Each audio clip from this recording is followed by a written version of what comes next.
that stage, you might run into problems. Of course, Medusa was changed a little bit recently with the talent switch around. Now your mana talent comes at 25, so you have to wait even later before you have that huge power spike in terms of survivability. All right, so a little bit of kind of back and forth here, mind gaming as far as the mid position goes. Vega Squadron had banned out the Razor. Kaban do not ban the OD, but they go ahead and pre-pick the Pugna. Say, okay, fine. We're going to make you, if you wanted that OD to go to maybe push Medusa in the safe lane, which is a little bit more likely because Madara is a Medusa player. We're going to make you have Pugna. And of course, the mana drain, very, very nice as a counter to the mana shield of Medusa. Or life drain, rather. That's how that works, yeah. You're just imagining a world where Lion sits on the shoulders of Pugna. They work together. What I'm imagining is a world that I hadn't had to get up at 4:30 in the morning. But anyway. You know, you go for your coffee, I go for my energy drink. We're still living at the end of the day.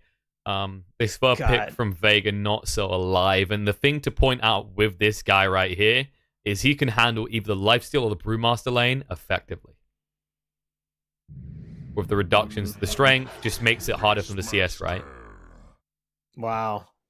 Beastmaster, though, coming out at this point. I love it. I absolutely love it. It takes one of the last heroes that has direct synergy with Grimstroke across the board. It gives you a powerful single target BKB piercing disabled to deal with the lifestealer. It's going to offset some of the map pressure the Pugna is going to be able to bring to bear. Beastmaster just so good at applying broad pressure across the map. And if you lane it with the Undying, for example, you have got the pummel power, as he will get a lot of strength and you have the attack speed aura to help him. Did get nerfed recently, but still can be pretty formidable. I think there's still a priority over Call of the Wild and the Inner Beast as opposed to the Axes. They're just not favorable in most matchups. I mean, actually, in some ways, they've been harder to justify. Like, you're going to go for that Vlad's, yes, you'll be able to spam out somewhat. But I think with the switch to rushing Vlad's, it makes it very hard to get something like a Soul Ring that you feel you need if you want to spam out the Wild Axes. Oh, for sure.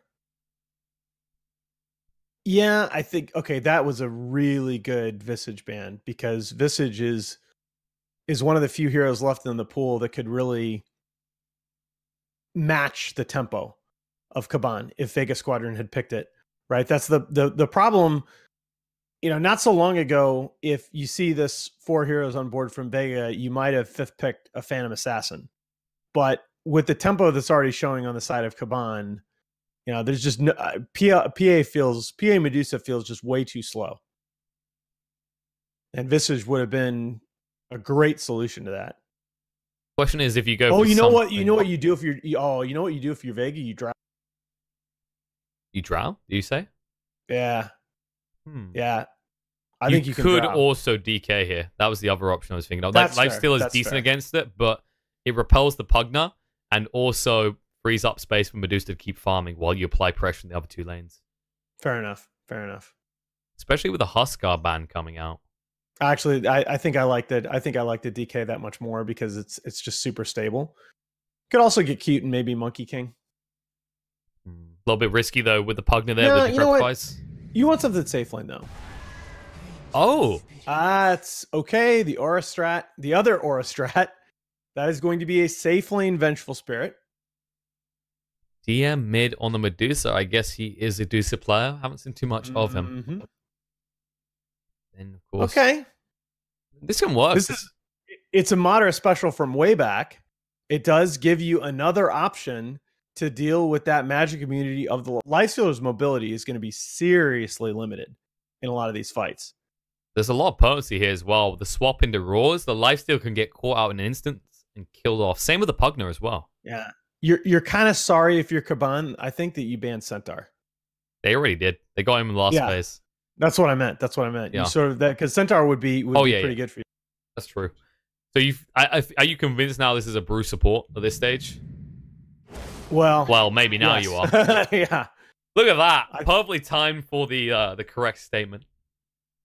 This is going to be a mid-bat rider, by the way. Mid-bat, yeah. Mid-bat against... Oh, mid-bat. What? Is this mid-venge? I know Madara likes it. No. They're going to swap. They'll put Medusa over into the mid lane. I mean, either way, the Bat Rider is going to feel pretty strong against either of those heroes, to be honest with you. With the changes to the Firefly, you can now run down the Venge. If it's Medusa, it's even easier. I don't think you can afford to lane a Medusa up against the Batrider here. We shall see about that. I think he's going to eat a lot of snakes on the way in. That is the crux. And he can have mana issues. Well, with the I changes, think it's though. definitely bat favored, but I think with the changes to Firefly as well, when you anticipate those snakes are coming, you can break away from the creep wave to the side. Yes, it offsets some of your kill potential, but it does force mana loss on the Medusa instead of gaining. It's definitely going to be interesting to watch, especially considering we haven't seen this matchup, and we're talking about a Batrider now that has a huge speed buff around his Firefly. I'm not sold on this whole bat mid as a concept. I think the problem is, at the same time, I'm looking at this from the Medusa perspective as well, because if you run it in the outer lanes, it's going to be very hard to get those snake plays onto a Pugna. He just moves too fast. He has no reason to really be that close to the creep waves in the first place. I think I don't think that I don't think they're going to fear this matchup against the Batrider. And Bat should do fine, but there are not that many heroes that can just hard stop Medusa from farming in a mid lane. Actually, there is a fair side to this that would justify the Medusa better. Is something we often forget at the moment because they're so focused on Wraith bans. Is Medusa? There's no hero in the game that gets more value out of a wand, and you're up against a hero that doesn't really give you more value out of a wand. 9 on this Batrider is gonna cause a lot of easy stacks for the Medusa. They might end up switching this up. Yes. I doubt it, though. I'm pretty sure Phobos is going to be committed to the bot lane. They've just got him down here to make sure they secure the runes.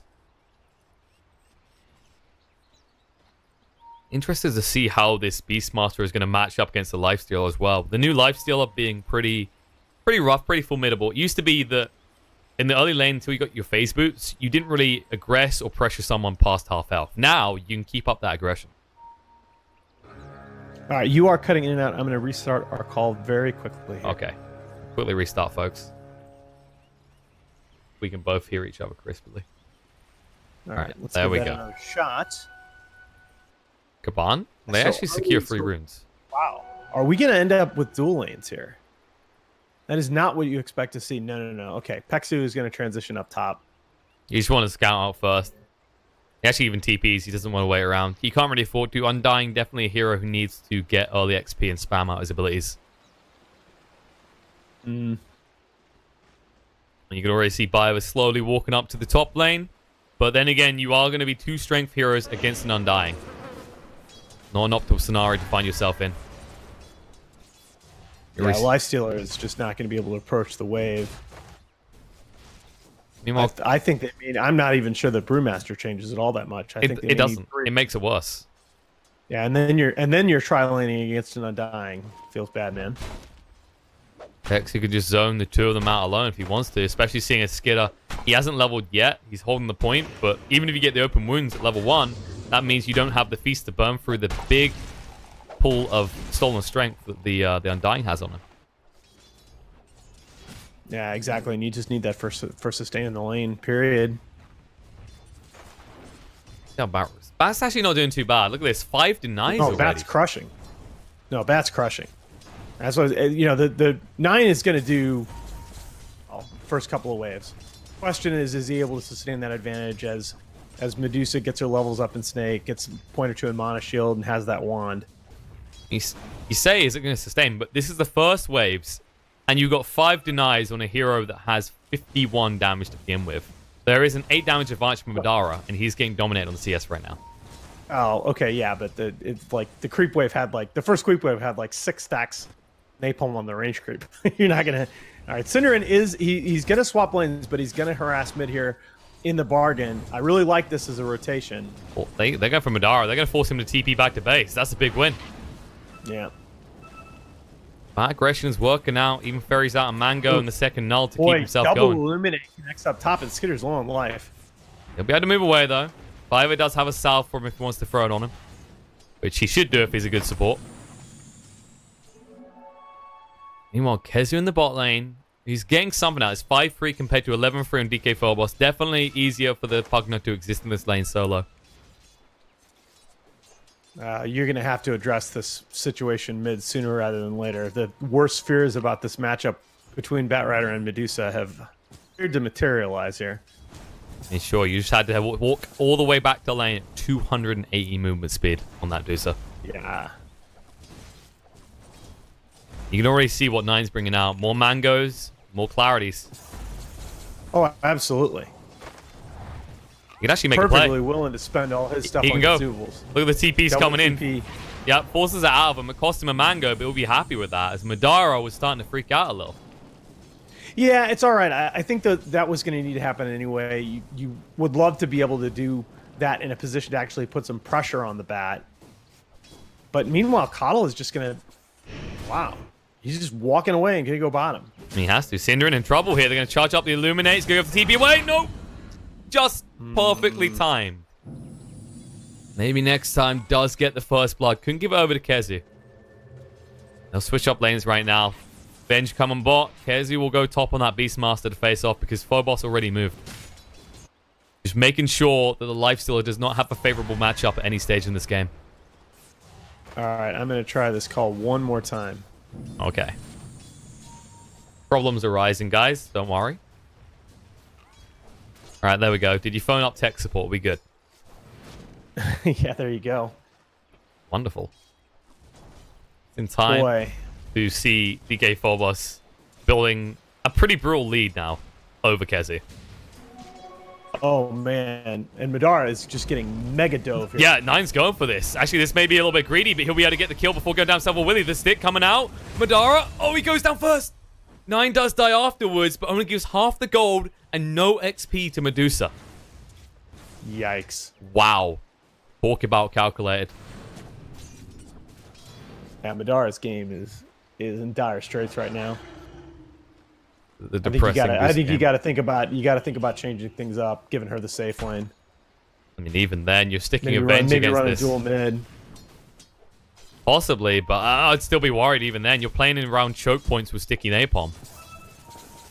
This is getting very, very scary for the side of Vega. Oh, bot lane, Synderen, trying to secure a rune, does throw out the Phantom's Embrace. That will be 2 runes apiece with Kaban and Vega. What's Phobos building towards next? Because this is the interesting part about this Pugna. He's gone for an urn.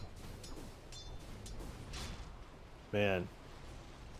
Things are just looking grim for Vega right now, right? You're just getting kind of cruddy trades in all your lanes. I mean, the Venge is winning bottom against the Lifestealer, but Lifestealer is in just much better position in this particular game to have impact without gold than certainly than the Medusa, and maybe even relative to the Beastmaster. And at the same time, if he decides to go for one of those greedy minus type builds like he's been doing a lot of today, he's not going to be punished this time around because the Medusa is not competing at all. She's gone to the jungle. She's been relegated from the mid lane at the 6-minute mark. Yeah, she can't stand in lane against this Batrider at level 4 with still no boots. Bat's already got his lasso online. Not to mention the Tranks as well. And that's the thing. If you turn around to try and hit him with one sticky napalm on you, it takes way too long. He can just turn around and get you the lasso. And he's going to go in. He is not satisfied. He is going to go in. He saw the regen rune. He knows about this. He sees the regen rune as well, so he wants to try and burn that mana. He's actually going to dive for this as well. Moving in right now. This is a big dive. Nine's done this once. He'll do it again. The lasso comes out. No snake for you. You got the one, but is it enough? Going to turn around. Nine taking a lot of damage from the tower. Does get the kill. Won't even fall here. Pexu does have the decay soon, but Nine will TP out. Perfectly timed. Nine, what a play. Batrider is crapping all over this Deuce's parade right now. Meanwhile, in the bot lane, DM is being dove. Low on HP is going to trap himself in the corner. We'll cut the trees to move away with a tango. But wow, even the Medusa being pressured now. I did not know that this lane was quite this lopsided. That is crazy. I mean, it makes sense, though. You think about it. Medusa is not a fast hero at all. No, and with how quickly that damage ramps up with the multiple napalm stacks, sure.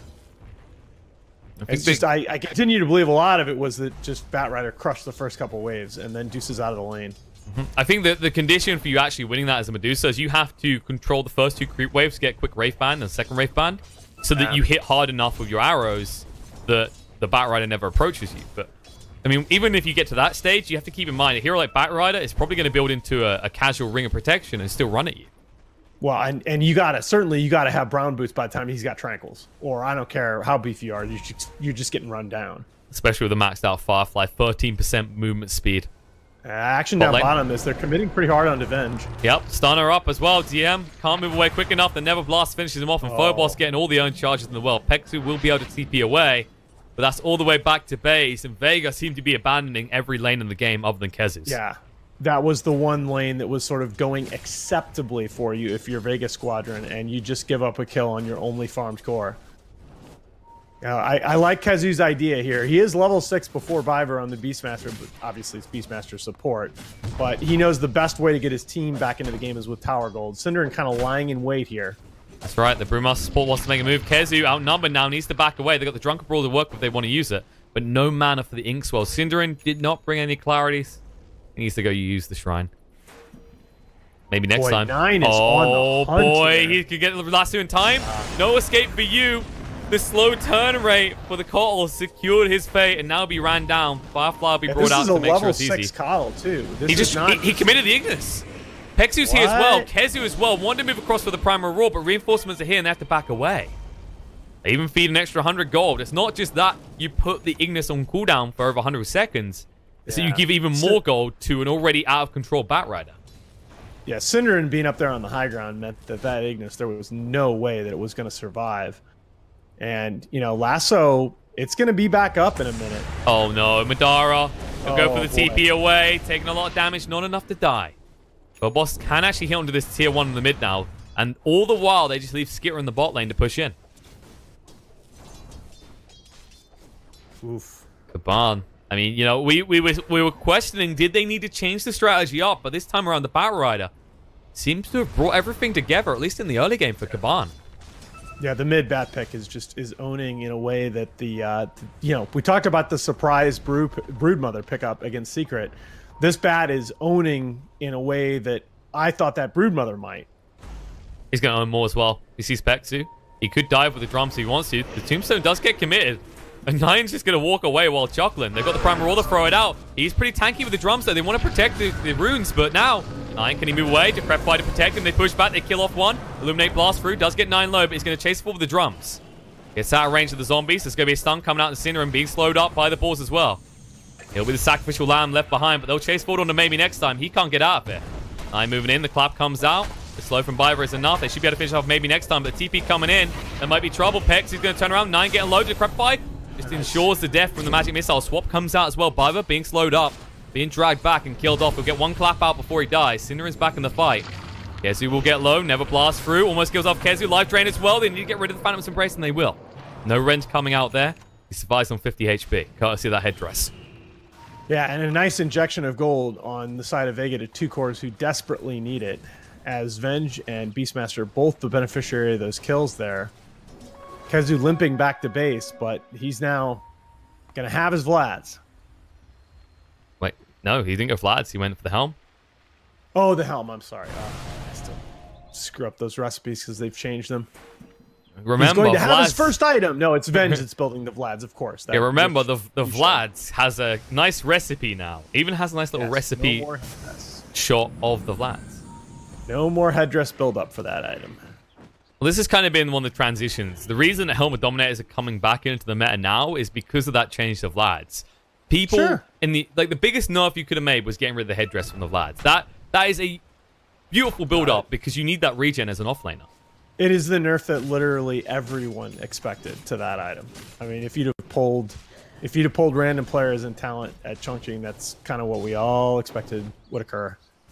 Vlad's is still a very good item, as you can see by the fact that its build rate has not fallen off at all in these qualifier games. But the fact that you could just get the early value headdress for the lane, way too strong. Some people maybe weren't expecting it to be a recipe that replaced it, but was nonetheless. Oh no, I think that was the consensus as well. Oh, they may get another kill on this Batrider here, and this is huge. They can. They'll bring him down. Maybe next time gets the final touch. The Ignis having great effect, and DM chasing forward does have the swap. Gonna bring Viver in.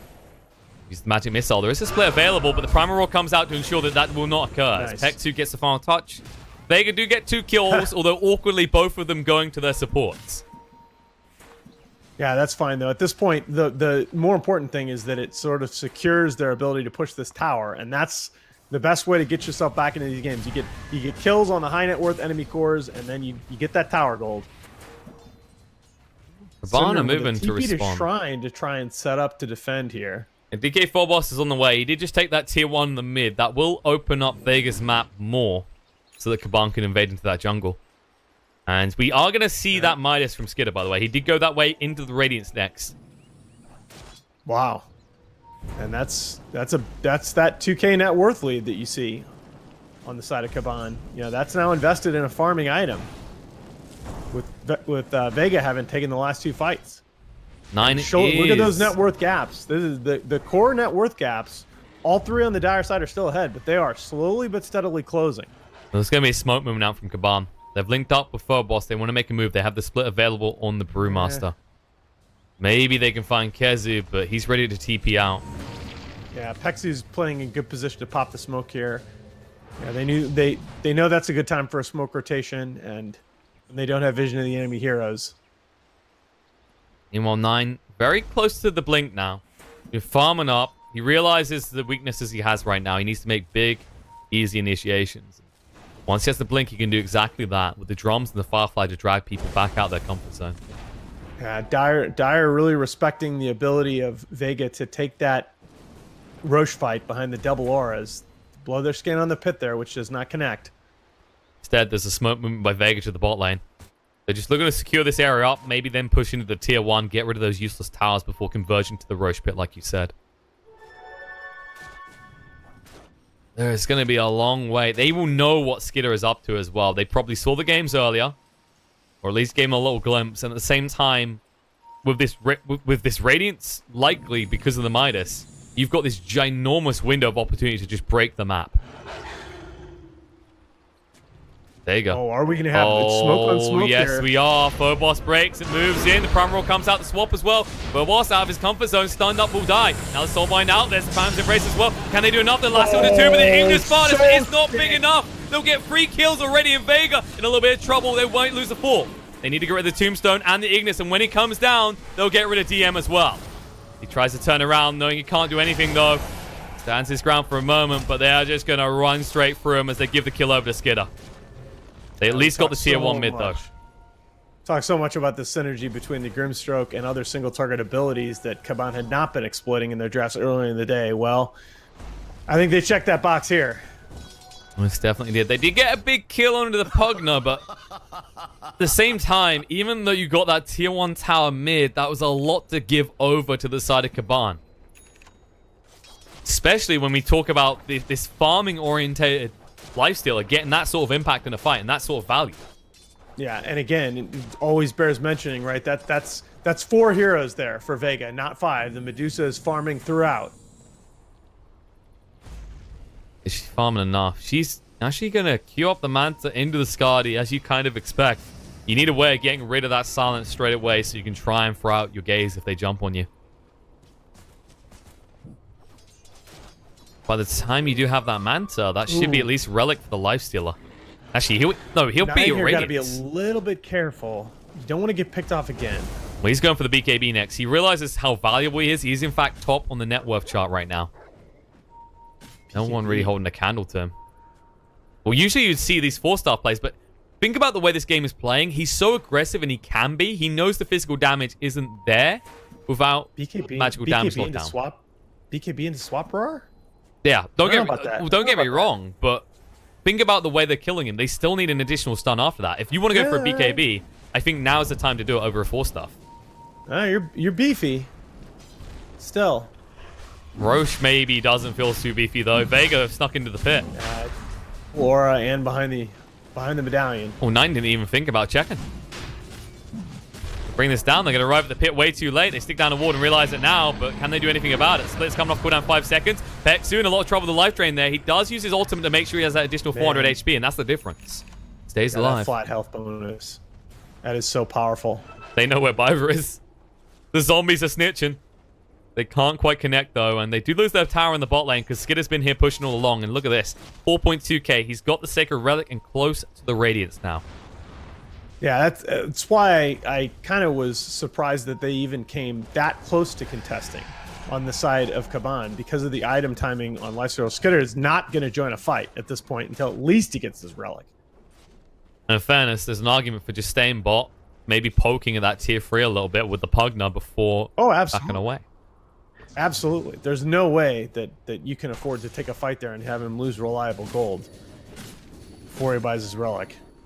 Yeah, he's as it is though, he's gonna have minus radiance at a pretty good timing. And in fairness, while you did get your hands on this Aegis, you have to keep in mind that it's likely this is just going to be a farming Aegis to make sure Madara is not pressured. That was a smoke rotation by the two supports on the side of Vega here, up hoping to catch 9 in the top lane, but he pops those drums and he is out of there. Not taking any chances here. They have secured the high ground in the dire jungle. Vega looking to make a play. Conversion towards mid, actually. Biver in a little bit of trouble. Magic Missile comes out. Maybe they can force the split out of him. Biver trying to run away with the Drunken Brawler, but it gets swapped back. Straight towards Madara. The split comes out. He refuses to die. Cyclone up in the air. Accidentally dispelled that straight away by the looks of it, though. And Biver, oh no, baits him in. Soulbind goes down to 2. They're going to try and hold him in place. And now there's the Prime Rule. The Ignis going down as well. They're going to lock him in place, and Phobos has no escape. Will fall. Jason fall for more, looking for it. Synderen is far from home. Biver, that's a split used in a very awkward way. He'll go for the TP away. He will make it out. Synderen won't be so lucky, or will he? He's got the TP. He wants to do it. It has to be right now. They look the wrong way. DM didn't see him. Oh, that Wave of Terror was very close to spotting him out, but he will escape alive. The problem is with the split on cooldown and you're Pugna dead, there's a push on the tier 2 mid. I'm really questioning on the Pugna. You've got Veil, Urn, and Aetherlands. Where is the Aeon disc? You look at how Pasha and the other big offlaners build this hero. He's building greedy. He's going for the Dagon play. Skidder moving in with the Radiance online, wants to fight. Madara, mana might be out alive soon. Need to be careful. 9 trying to move in. He's out of mana. He can't get the lasso out. The snake was enough, and Skidder has to back up. They do get rid of the Undying. They pop the Aegis from afar. Nice snipe out by Sin. Stroke of Fate maxed out, doing his work. The new build for a lot of these guys. They're going to try and shrine up and threaten. Well, that's the thing. You can't actually push in to finish that tower because you know the lasso wasn't used. In fact, that would have been much more disastrous for you if they had got that lasso off. Luckily, the snake did bounce across to the Batrider. They got an Infest Bomb ready to go. Oh, yeah. Baited by the illusion a little bit there. This is an Infest Bomb Radiance Lifestealer. Pretty spooky right about now. 9 getting ever close to that BKB as well. Well, Skidder is going to go for the Solar Crest build after the Radiance, as we so typically see with these Lifestealers.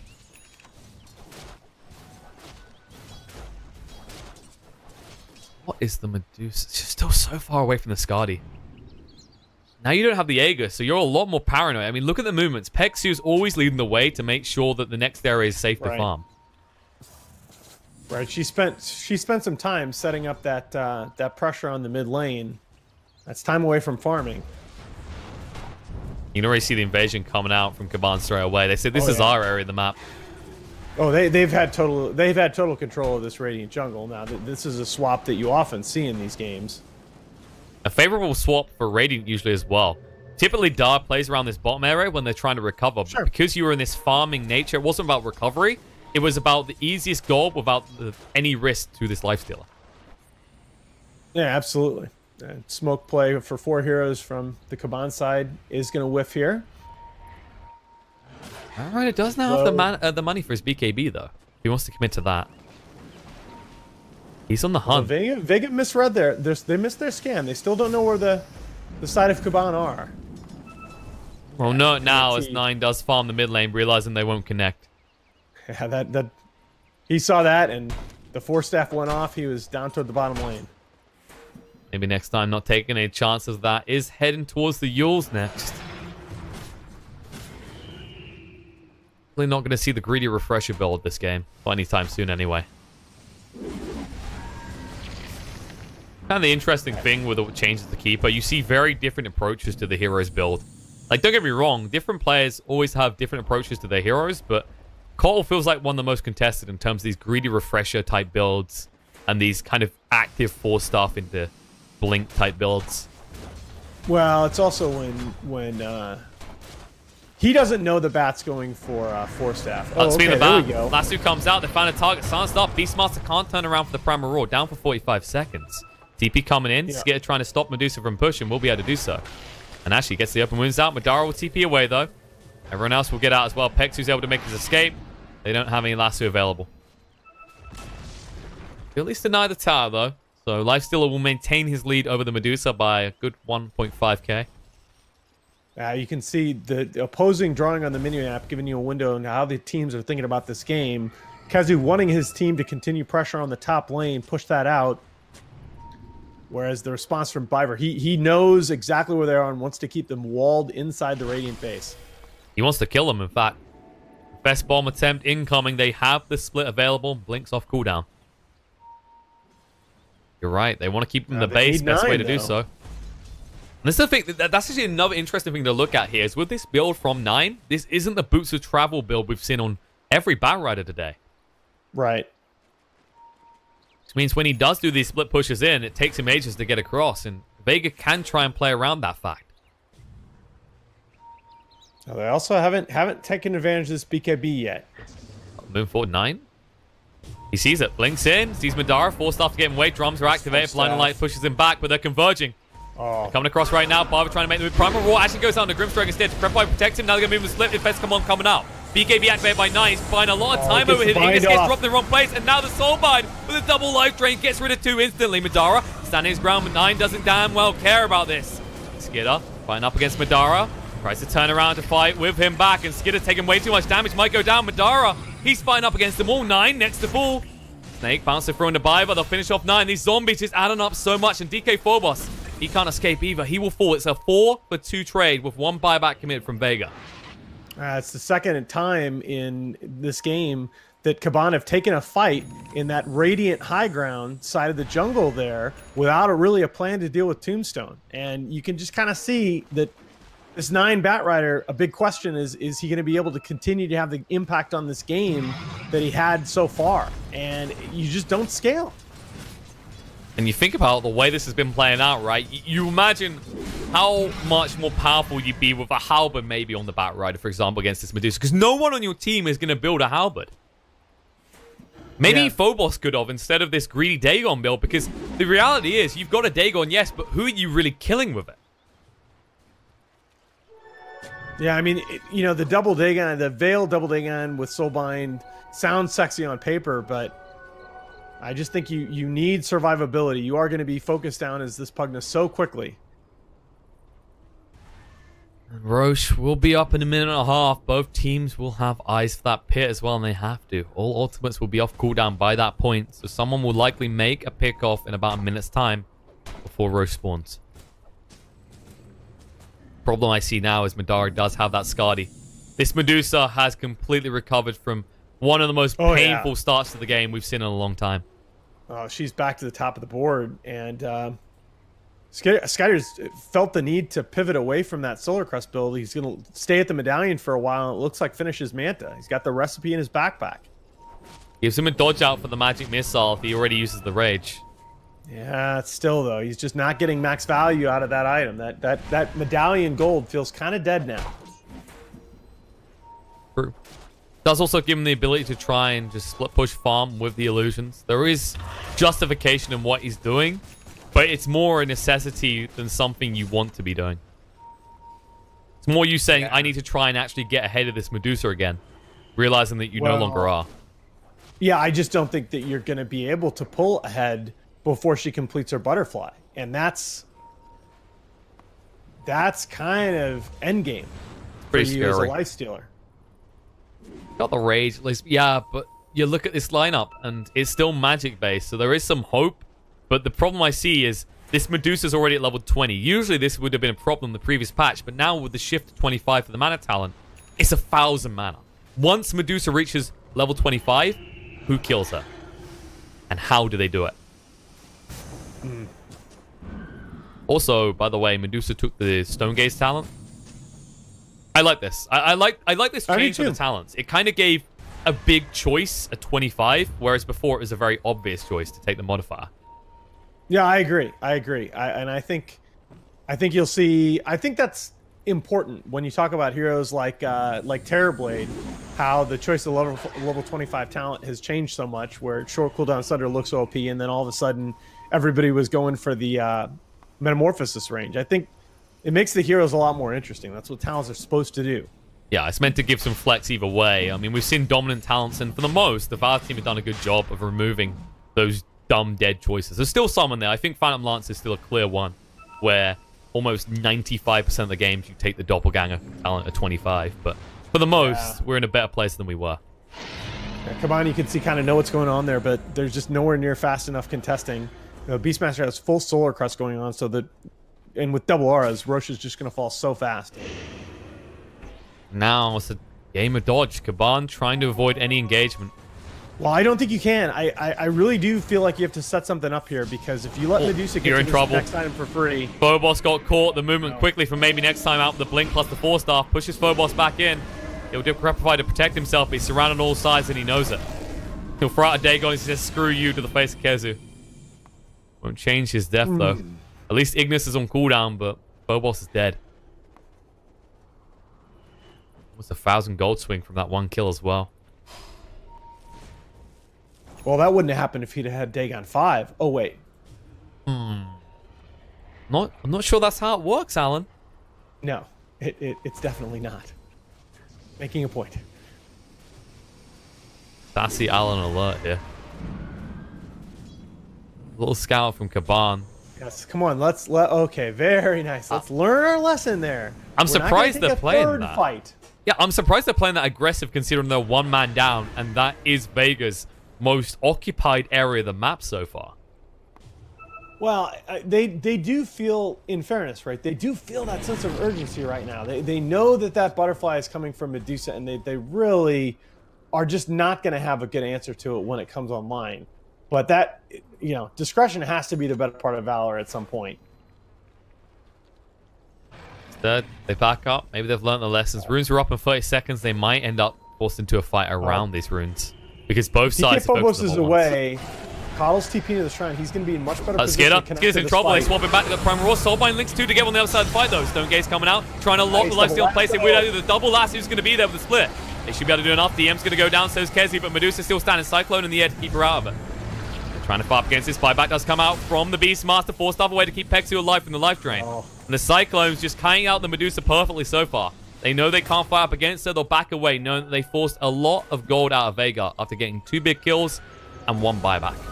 Yeah, some nice economic damage. As you can see, the net worth down to 1k. Medusa still has Aegis, so there's really nothing that you can do at that point. The bad news is that her butterfly is going to be online for this push, and you have blown a lot combating that. You know, Soulbind on a relatively short cooldown, but... Same for the Lasso. You should have it available in time. And Batrider has gone for the E-Blade this time. I like that a lot. Well, you have a lot of magical damage, right? You want to use it. Right. If you know, Medusa doesn't want to buy BKB. Fighting up against Madara here. Slowing him down. They forced him up, actually. He's on the high ground. I don't think this was planned. Skidder's going to stand his ground against this. Madara doing a lot of damage, but so is the Lifestealer. Gonna wand up, stay alive. There's a lasso, drags him back under the tower. Ignis does get dropped on it too. Kezu back in. He has the Primal Roar available on the Skidder. There it comes after the Rage. Fiber held in place. They do pop the Aegis. Lifestealer gets rid of it. 10 seconds. Yeah, but is he going to last 10 seconds? The real question. Madara trying to stand up against his triple kill already for DK Phobos on the back line as he snipes out the entirety of Vega's back line here. No reinforcements available for the Deuce, so she'll be able to TP away. But that was not how they wanted to use the Aegis. And Phobos. Kaban do hold. They survived the first real challenge there to their base that you knew was coming. And that was, you gotta give credit where credit is due. The way Kaban played that out, they used a Soulbind on the back line. You don't expect that. You expect the double lasso play again. No, but I think that's super important, right? You're not gonna kill this Medusa, especially with Aegis still up. Instead, you snipe out 2 supports to the back with the double Dagon plus life drain combo. Finally, he answers back to you, Nahaz. He says, oh, you want to see the usage? Here it is. The DK Phobos build paying off, but I think that they're going to be looking for that more next time. And the question is this Pugna ever going to have the mobility to play around the fights to get into the back lines like that again? How many tricks can this old dog learn is the real question. What's the next angle? How do you approach it? If you can lock the Venge together with the Beastmaster like last time, that seems like the perfect way, because then there's no lockdown for Skitter at all.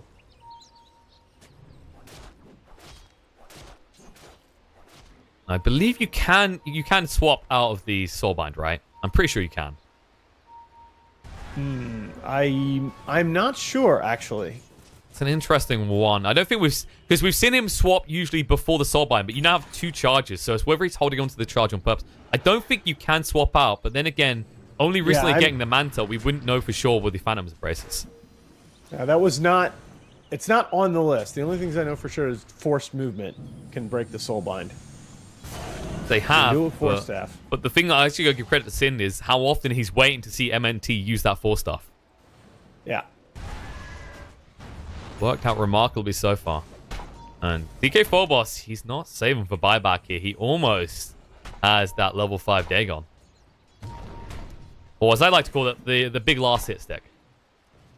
Well, I mean, he's all in on that. They've got Dagon E-Blade combo from him and the Batrider to go with the Soulbind. So that is 2 targets on the side of Vega that are most likely going to be dead if they get that combo off cleanly. Keep in mind the layers here, right? If you put the Phantom's Embrace out and you force a Madara to use the Manta, suddenly you can just disarm him with the E-Blade. You've also got the Decrepify. There's so many layers to this. It almost feels like this might have been a good BKB game for Adusa. You can already see it queued up, actually. After the MKB's finished, he wants the BKB. Yeah, I mean, they see what Kaban are doing in these last couple of fights. I'd say we're setting up for another really big engagement as the Infest Bomb is online with all the Kaban heroes smoked. 9 leading the way. This has to hit as well. As we just identified, they are on the clock. But the high ground does belong to Vega. They've read this, and they're going to be fighting into a choke point. They are. They can't afford to either, and they know it. Yeah, Vega's saying, all right, if they want to take a fight, fine. We're going to take a fight in the same area that we've wrecked them twice. And Kaban are going to back away. Roche might be up in 1 minute and 20 seconds as well. So if you can find a pick off on a big core of Kabans here, Vega will be easily set for that Roche. Surest way on the side of Vega to just bring all that momentum back on your side is to get that Aegis once again on the Medusa. Oh boy. Maybe next time. 3.4k net worth, heading towards that refresher next. Yeah. You have to pick him off soon, otherwise you are going to be in dire straits. I don't know that it's going to have the impact in this game that we've seen it have in some others, right? You've got Lifestealer and Batrider that both are going to have their spell immunity going. At the same time, though, if neither Cinderin or Phobos can do anything, you think about last fight and how impactful that was on the back line. Mm-hmm. If that's not there this time because you're locked in, trouble arises. Yeah. I think that's important. That's you manage, if you can use that to bisect the fight, right? All of a sudden, this big combo with Soulbind, you can't get in position to use it against the heroes that you want to burst down. Also feels rough for Skitter to have to go to the AC in this type of game when not really anyone else is using that. You wish you could go for something like Daedalus, these big crits, but the problem is you have to somehow survive the Medusa's damage. I don't like how he's basically going. He's gone essentially the same build every game that we've seen him on Lifestealer today. And yeah. I realize it's very strong right now. You're going to see a lot of that build this patch. No, it's fair. I haven't seen any diversification. And the reason I bring up something like the Daedalus is if you remember the old way Feast worked and how it was great for the first hit, but then you had to quickly finish the target with someone else. Right. Now you have that consistent booster to damage from the Feast. And 4% at this stage in the game up against some of these heroes, like especially the Beastmaster and the Undying, can be pretty impactful.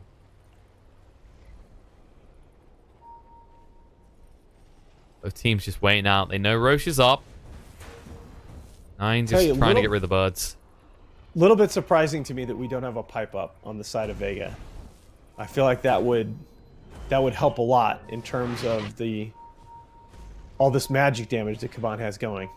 Yeah, because one of the big problems Venge is having right now is DM cannot survive in that lasso. If you somehow keep Venge up, the damage output is going to be insane with that plus the Medusa still running.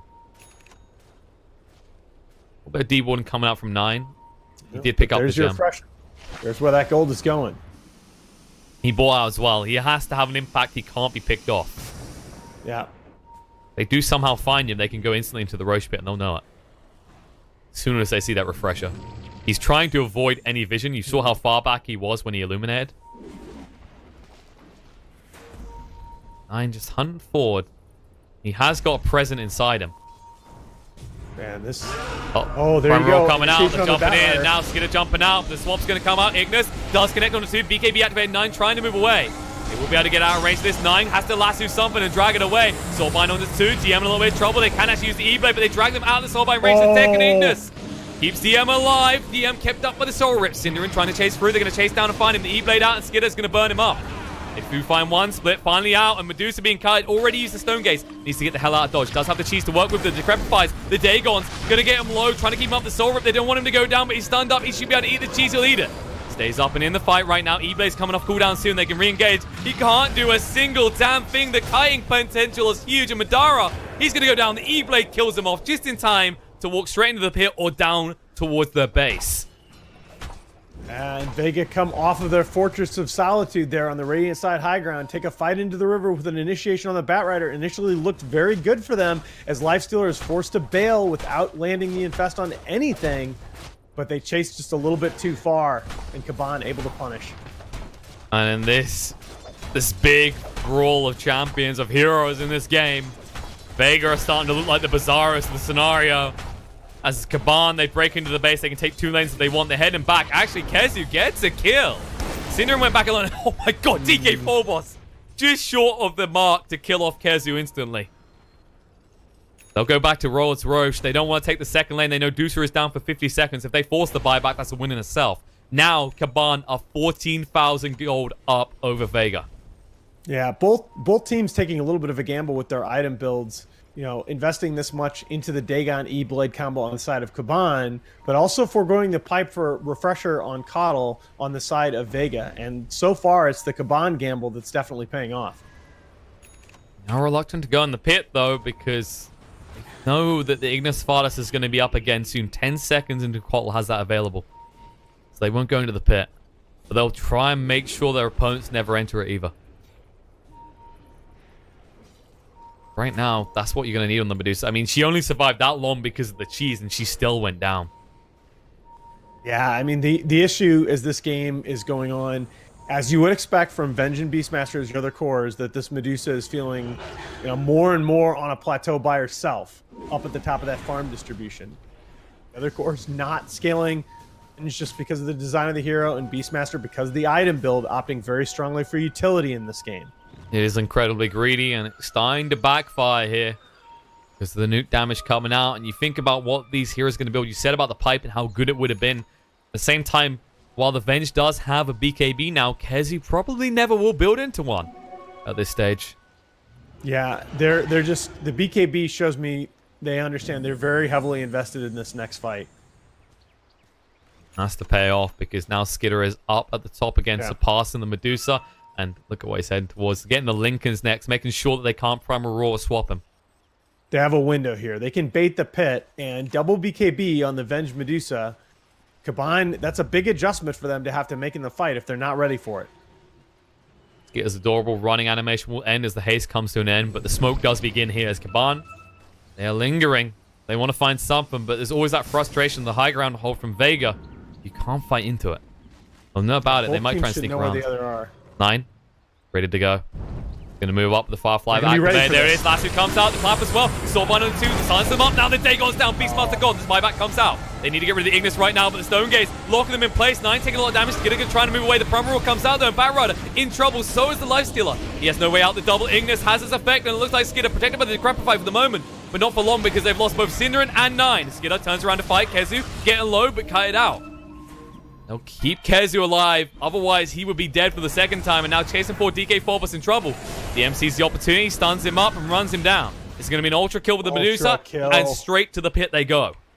And once again, the secondary jungle, the Radiant side high ground, is the Alamo for Vega Squadron. They stake their claim there, and the double BKB timing pays off. They're going to win that fight convincingly. They get 4 kills onto Madara, puts her firmly right back atop the network board. And, oh, she's got Aegis again. And you're now going to have 3 Ignises to play around. Don't forget the fact that that's a DD on a Medusa barreling down your mid lane. Oh, yeah. It Because that's balanced. It begs a big question here. Do we expect to see another change to Radiant's jungle area soon? I mean, or how about let's just change the freaking DD runes? Anyway. Well, Madara on the high ground, hitting pretty hard. Over 600, in fact. Make that 7. These racks aren't going to last long. They're trying to save what they can. Kaban being a little bit casual about this. I mean, this is double racks if they don't do something here. I think Lifestealer needed to commit the buyback a little bit earlier. Oh, swap coming out. Nice blink away in time by Biva. DM making the move, going to get low. Has got the cheese, has to eat it straight away. Soulbind goes down to 2. If you want to buy back, it has to be now, but well, Batrider's up. Synderen getting low on HP. It's 2 racks. Come on, man. 2 racks for nothing, and now the Soulbind's on cooldown, so they're not that threatened. Do they leave or do they commit for more is the real question. They did eat the cheese, but they have the Aegis. And look at what Madara's got queued up next. It's time. Oh, yeah. Oh, absolutely. Absolutely. Look at these net worth changes after each fight. Those sudden pivots towards even again. As Vega are about to break the net worth advantage that Kaban worked so hard to build in the last few minutes. We're on those big ults. Man, I mean, Lifestealer better get a lot out of this gold in his next item because he held on to his buyback there, conceding 2 racks. That is awfully tough. Well, that's the thing. You're going for this big nullifier pickup, but you're up against a Medusa. Yeah. She does not give a crap about whether she can use items or not. Finally, the end is coming out of Pugna. You know, they did get value out of his items, so I'm not going to complain about it. But that's a big item for him in terms of his survivability in these fights. Smoke move coming out of Vega here. If they'll be able to connect with this. Kaban are going to be on the high ground. Oh, they're Medusa's a little bit away from the rest of the team, though. Yeah, but they got the Ignis Vartuses. They can move in pretty aggressively. Kezu. Oh, there's a swap back straight away. DM activates the BKB. 9 holding place from last year, but now the Ignis do go down. Split comes out. Second one is on the ground. DM going to chase through. Skidder does escape with the rage. The buyback comes out with Synderen as he is dead. They did kill off Kezu, and he already bought back previously, so he might be in trouble. Madara with the Stone Gaze zones them out. Does kill off Synderen. That's a dieback for the Grimstroke support, and now in trouble. DK Phobos. Aeondis does activate. E-Blade on him to allow him to escape. They are pursuing, looking for more in the meantime on the back line. Skidder, he finds the pick off on the DM. They are just ignoring Madara completely. Life drain now, trying to go for this. Phobos needs to be careful, though he can't afford to go down. Petsu stays alive, but now the jump in 9 with the Shivas. There's another Ignis down. Batrider tried for the kill, but the E-Blade keeps him alive. Madara can't turn on this just yet. Has to back up. The buybacks were forced on both the Undying and on the Vengeful Spirit. Moving in, 9 activates the Shrine. Can he actually escape? This is so close. He did slow them down, but slowed down more. The swap coming in. DM wants to look for the opportunity. Can he get in range for the Magic Missile? 9 is going to be able to run off, and now Biva thinks twice about going in, and he does have a passenger inside him as Skidder is waiting. And oh, look at that. Biva has double gem, so he sees everything. Yeah. MNT held on to that third Ignis so long in that fight. He had the mana for his refresher, too. Well, they can use it at the high ground now. More valuable opportunity. Madara is still untouchable, and he has that Divine Rapier. They're going to move in. Looking for opportunity. BKB activated. 9 wants to find someone here with the last few, but he can't be kited out, but it's slow. Now jumping in, Biva.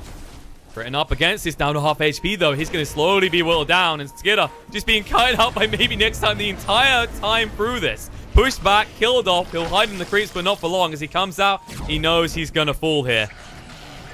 There it is. Double kill from Madara. They'll move back up into the base. He has got buyback, but do you really want to wait?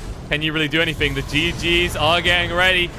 Asu, final play coming out. Looking on the DM, trying to get rid of him here, but the Mana Dodge out. Going to look to move away. Now the Stone Gaze activated as well. Soulbind out. Silence on the 2. Madara still hits so damn hard, though. They'll be able to bring down DM.